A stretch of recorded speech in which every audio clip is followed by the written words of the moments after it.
Saya mau cerita sedikit tentang kemarin saya pas pulang dari Aceh, kebetulan saya naik pesawat, ke sebelah saya salah seorang pejabat lah. Kemudian mulailah ngobrol. Banyak obrolan tapi saya skip aja ya. Intinya saya pada obrolan saya tanya, "Ya akhi, gimana waktu tsunami? Antum di mana?" Dia bilang, "Aduh, Ustaz, tsunami luar biasa Ustaz." Jadi kalau nggak salah ibunya meninggal, bapaknya lagi nggak di situ. Kalau nggak salah adiknya juga meninggal, banyak keluarganya meninggal. Kata dia, tidak menyelamatkan saya kecuali, dia sambil cerita sambil berlinang air mata. Tidak ada yang menyelamatkan kecuali apa? Sedekah.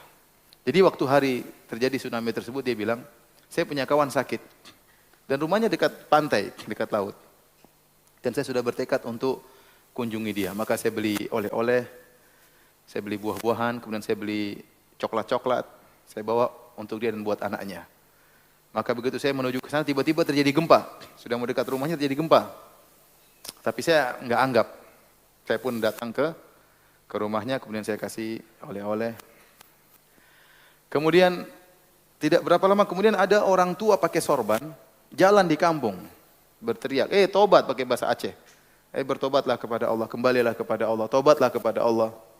Tapi saya tidak peduli, ya, orang ini ngapain, ini gempa biasa aja. Maksudnya, ya jalan begitu saja. Tiba-tiba orang itu udah nggak ada lagi, nggak ada suara dia lagi.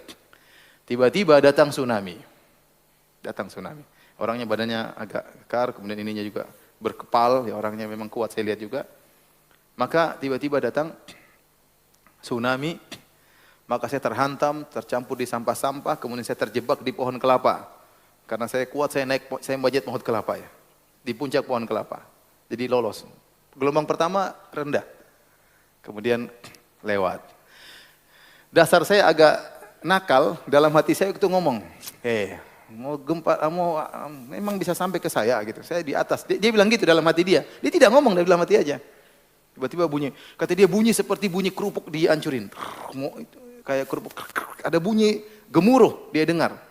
Dan dia bilang dalam hati saya bilang, sampai di mana sih kamu air? Subhanallah, datang air kedua, akhirnya hantam dia. Sampai atas kelapa dia masuk. Kena dia kemudian masuk ke dalam, di bawah dasar. Saat itu dia langsung bilang, ya Allah, ampun ya Allah, ampun, ampun, ampun.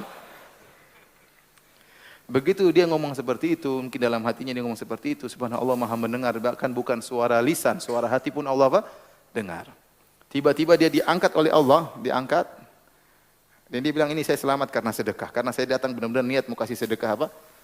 Jenguk orang sakit yang kasih sedekah sama dia. Kemudian saya diangkat, tahu-tahu saya dilemparkan di atas spring bed.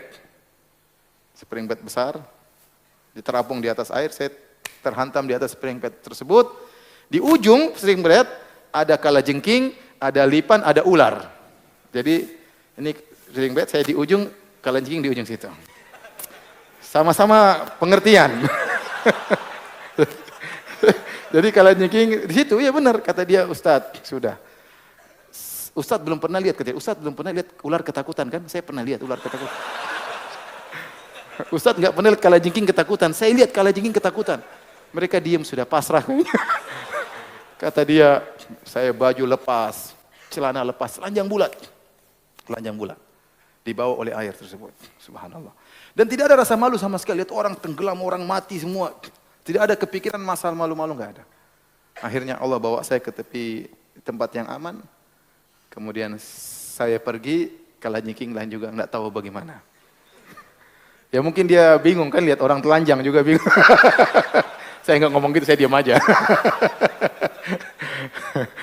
Intinya subhanallah, kata dia, itulah apa namanya,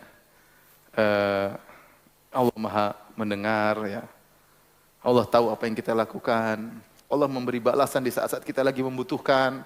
Kalau tidak ada yang bisa menolong kita, kita terjebak dalam kesulitan, ada Allah Subhanahu wa taala. Hal seperti ini membuat kita cinta kepada Allah Subhanahu. Ingat tentang nikmat-nikmat yang Allah berikan kepada kita. Saya bilang, ya akhi, ente beruntung akhi, ente diberi pelajaran oleh Allah yang jarang orang dapatkan pelajaran seperti itu. Ya, dan itu dia ingat terus.